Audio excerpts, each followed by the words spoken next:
I never thought I'd find myself in a situation like this. The kind of thing that only happens in TV dramas or gossip magazines. My name is Greg, and I was living a pretty standard suburban life with my wife, Corinne, and our 10-year-old son, Tyler. We had a nice house, a couple of cars, and a seemingly perfect family. But all that changed when I stumbled upon something that shattered my entire world. For months, I noticed little things that felt off. Corinne, who used to be so invested in our lives, seemed distant. She would often come home late from her yoga classes and had started pulling away from family dinners. At first, I chalked it up to her wanting some personal time, but deep down, I sensed something was off. I tried to talk to her about it, but she would brush me off with a wave of her hand and give me this condescending smile, as if I was being silly for even questioning her. Then there were the changes in her appearance. She was wearing more makeup, and I caught her in the bathroom multiple times, frantically fixing her hair before heading out. I had always admired how beautiful she was, but this felt different.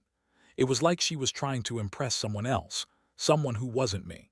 The final straw came one evening when I picked up Tyler from baseball practice. Coach Mark, a guy in his mid-30s, was new to the team. He seemed friendly enough, but I noticed the way he lingered a little too long around Corinne during games. I brushed it off as my imagination, but one night I found a text message from a number I didn't recognize on her phone. Curiosity got the better of me, and I opened it. My heart sank. It was a string of messages that included flirty emojis and hints of meeting up. My world flipped upside down right then and there. The next day I confronted her. I had already been stewing with anger, and the moment she walked through the door, I laid out the evidence like a judge presenting a case. Corinne's face went pale. At first she tried to deny it, claiming I was reading too much into innocent messages. But I wasn't buying it anymore. I pushed her harder, and finally she broke down and confessed to having an affair with Coach Mark. I could hardly process her words. The betrayal was like a physical blow.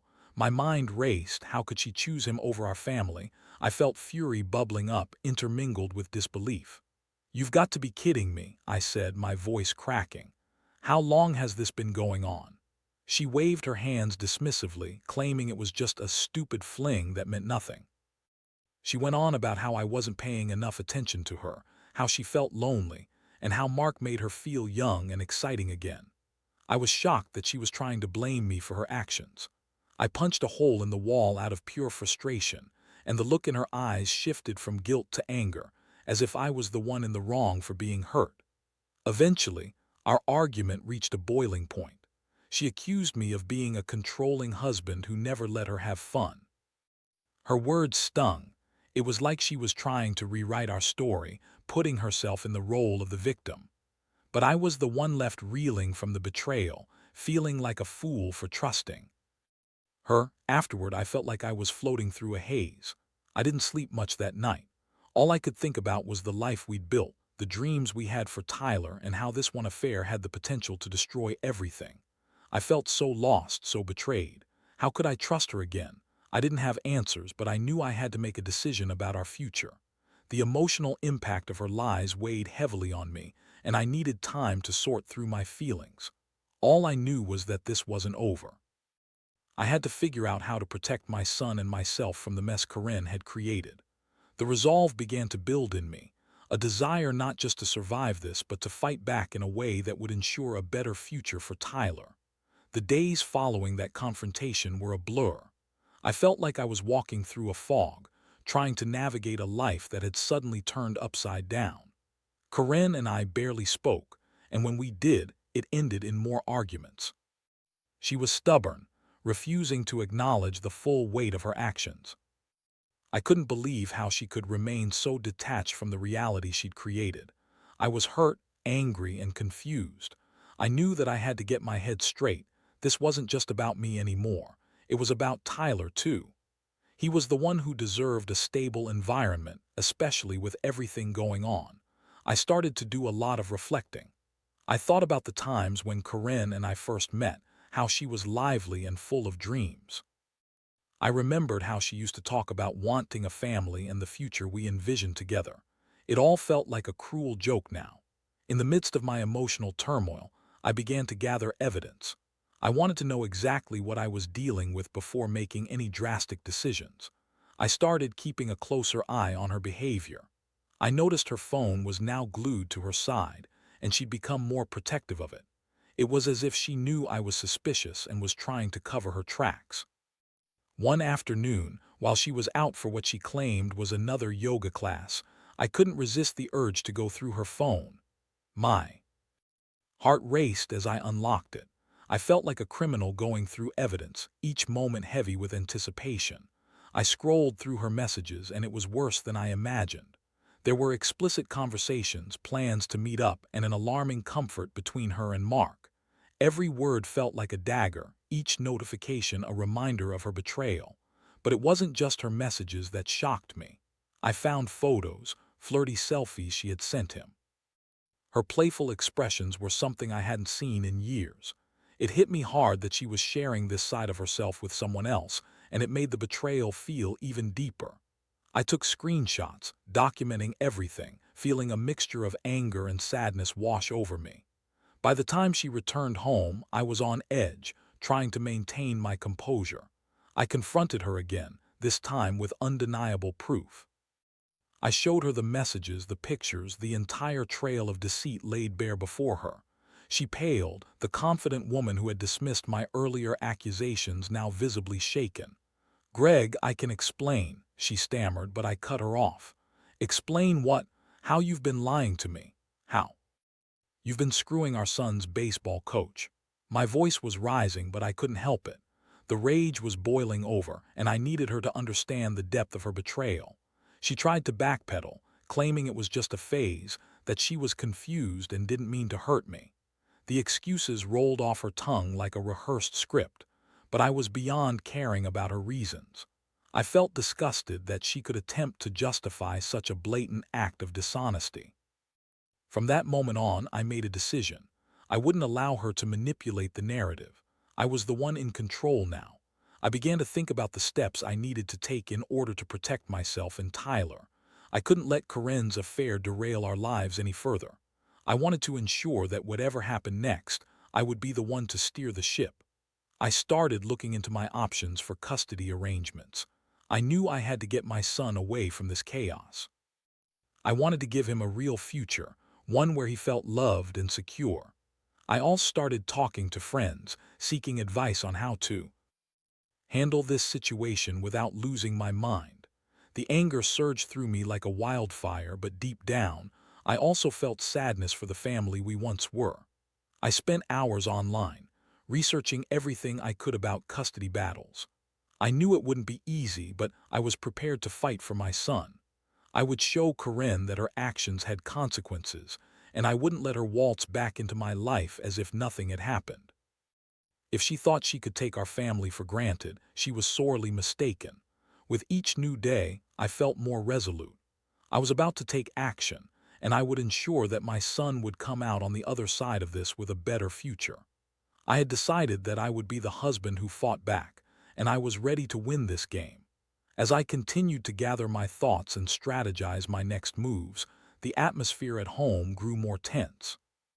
Corinne had retreated into a defensive shell, no longer dismissive but rather resentful and angry. I often caught her glaring at me, her mind racing with who knows what.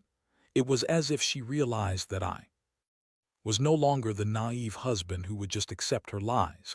The dynamic had shifted. I was now her adversary, and I intended to keep it that way.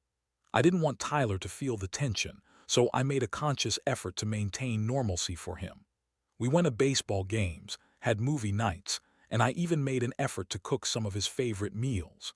He was blissfully unaware of the mess that was unraveling around him. I wanted to preserve his innocence for as long as possible.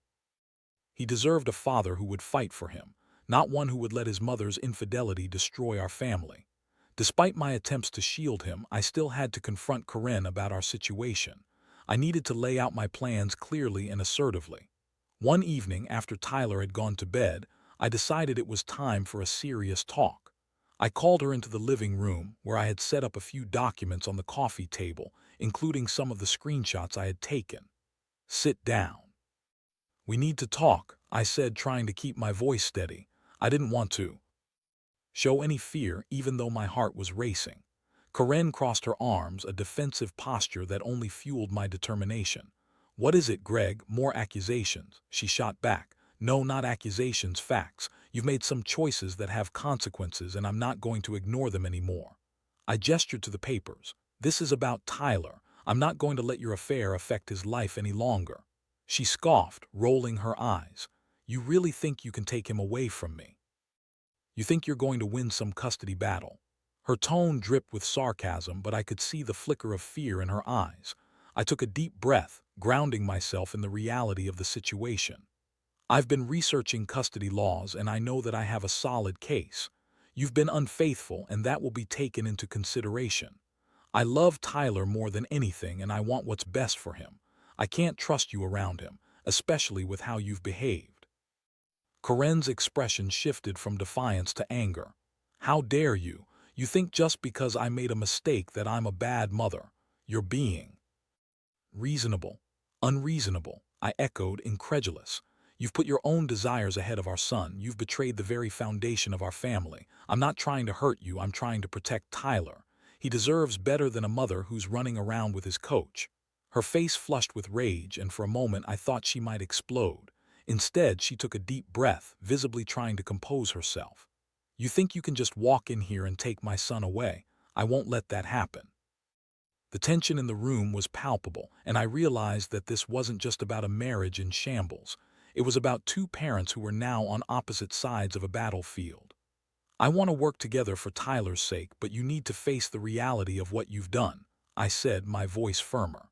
We went back and forth, the conversation escalating into a shouting match.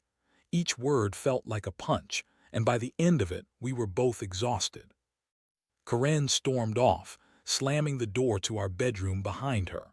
I knew that I had pushed her to confront the consequences of her actions, but I also sensed that this was only the beginning of a long battle ahead.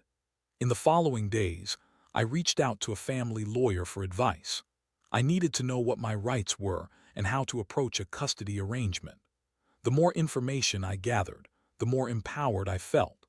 I learned about mediation and how to present my case effectively, and I began to formulate a plan that would allow me to advocate for Tyler's best interests.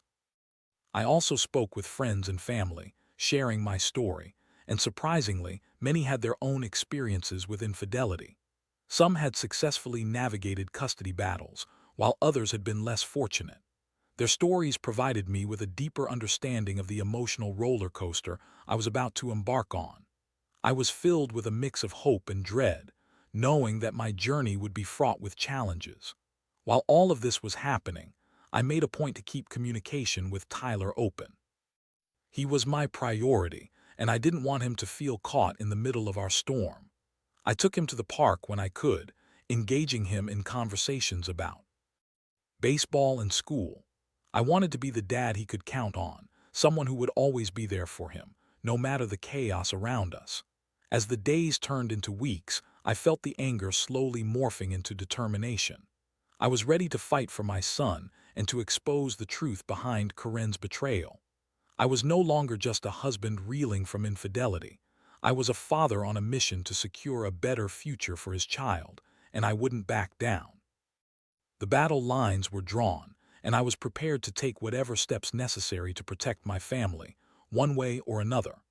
As I dove deeper into the logistics of what a custody battle would entail, I began to strategize every move. I wanted to make sure I was fully prepared and that I had everything I needed to ensure a favorable outcome for Tyler. The process was daunting, but I was fueled by a mix of anger and determination. There was no way I would let Corinne's affair dictate our lives any longer. I met with a lawyer named Jennifer who specialized in family law. She was sharp and direct, and I appreciated her no-nonsense approach. As we discussed my situation, I laid out everything that had transpired: the discovery of Corinne's texting, the confrontation, her lack of accountability, and my concerns about her behavior. Jennifer listened carefully, taking notes as I recounted the timeline and the evidence I had gathered. "You have a strong case, Greg," she said, looking up at me with encouraging eyes.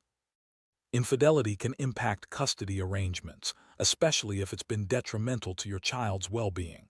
We'll need to document everything and prepare for a potential mediation meeting. I felt a surge of hope at her words. For the first time in weeks, I began to think that maybe, just maybe, I could really do this. I made a point to continue gathering evidence and documenting Corinne's behavior. I noted when she was late coming home and tracked her interactions with Mark. I even began to keep a journal where I poured out my feelings, detailing everything that had happened, my fears, my anger, and my love for Tyler.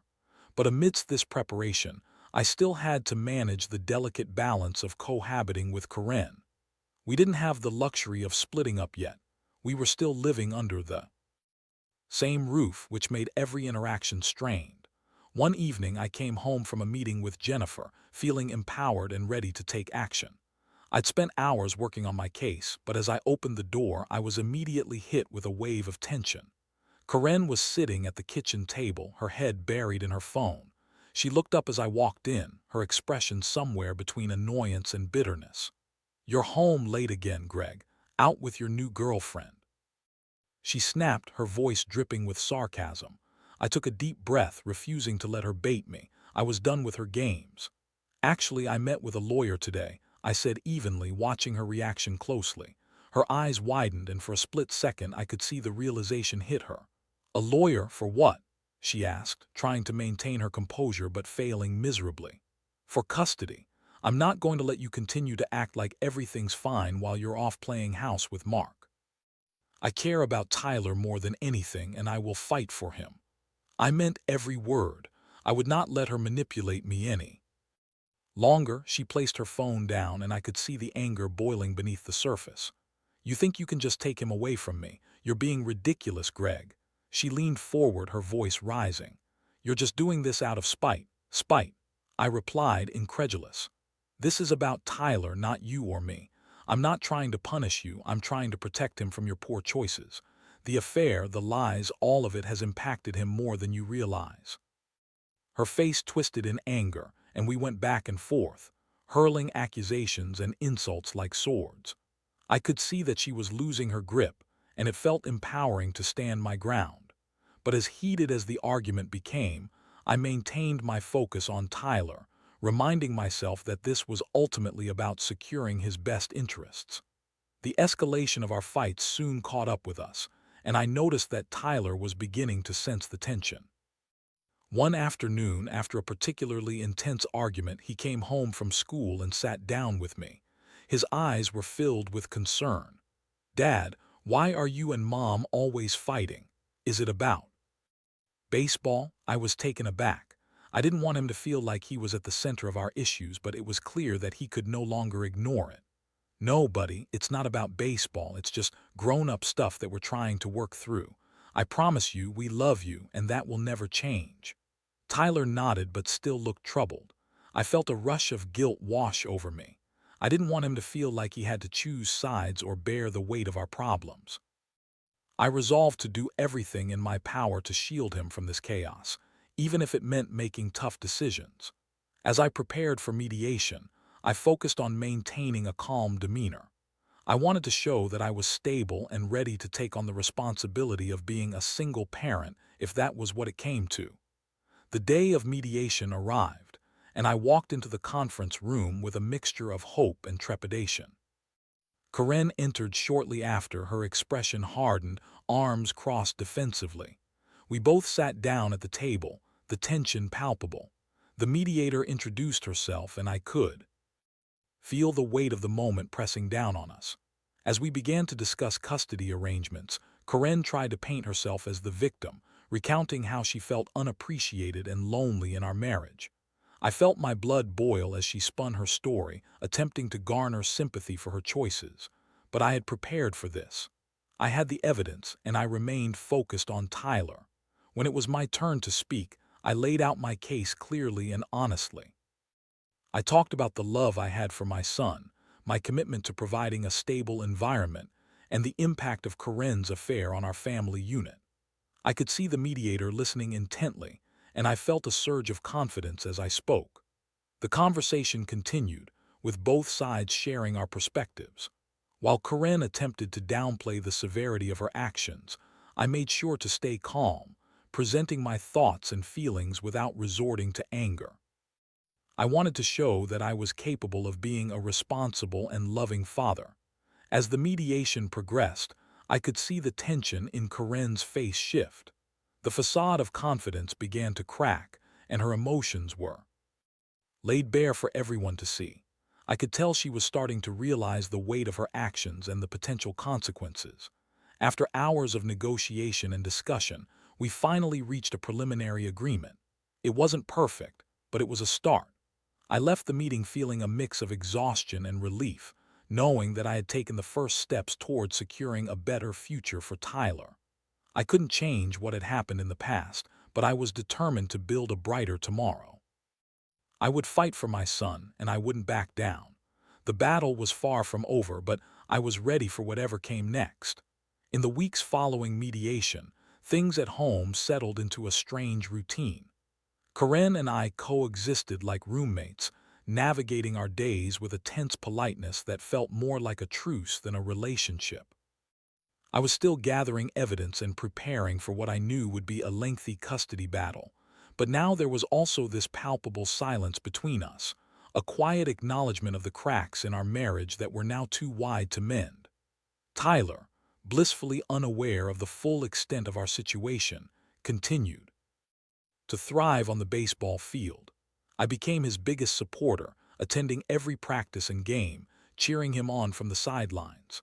I quickly realized that being present for him during this chaotic time was what mattered most.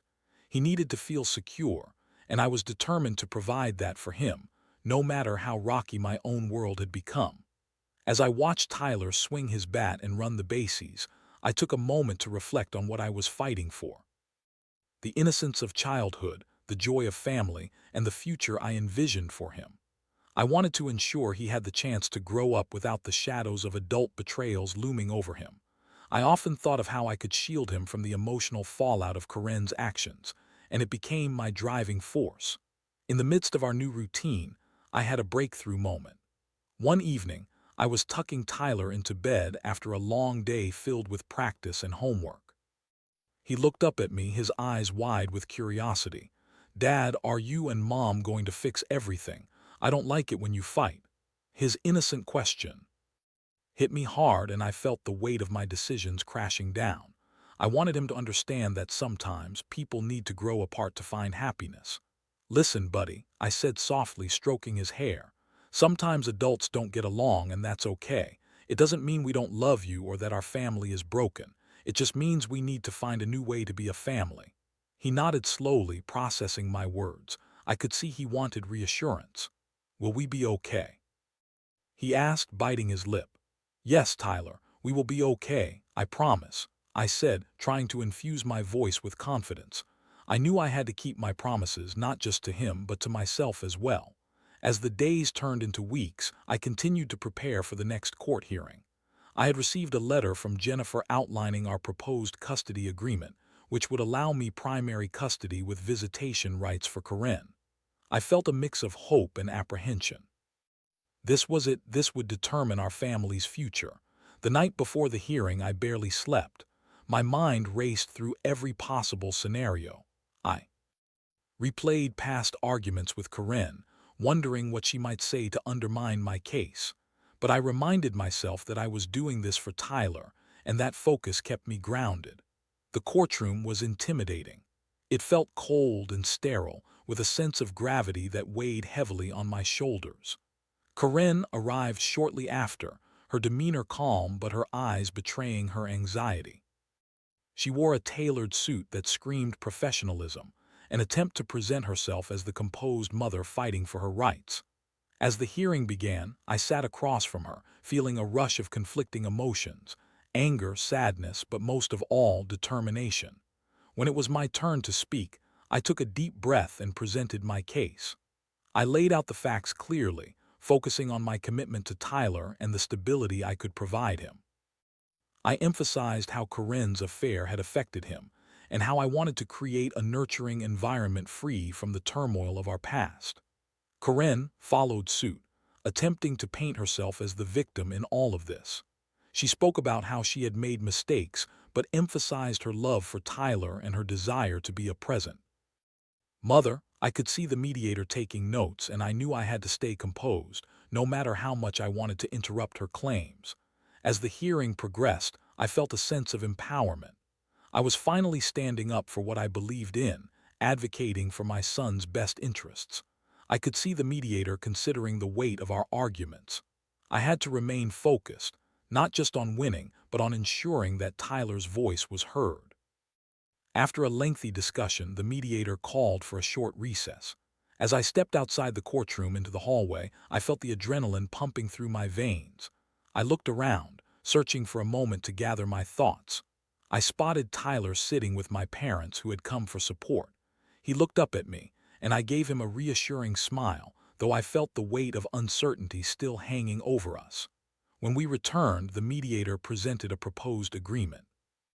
I was granted primary custody, with Karen having structured visitation rights, but with conditions that would require her to attend counseling to address her issues. I felt a rush of relief wash over me. It wasn't a perfect resolution, but it was a step in the right direction. As the gavel banged, signaling the end of the hearing, I felt a wave of emotions crash over me. I had fought for my son's future, and I had won. I turned to Tyler, who ran up to me, his face beaming with joy. "We did it, Dad. We're going to be okay." I knelt down and hugged him tightly, feeling the warmth of his small frame against mine. "Yes, buddy, we are going to be okay, I promise."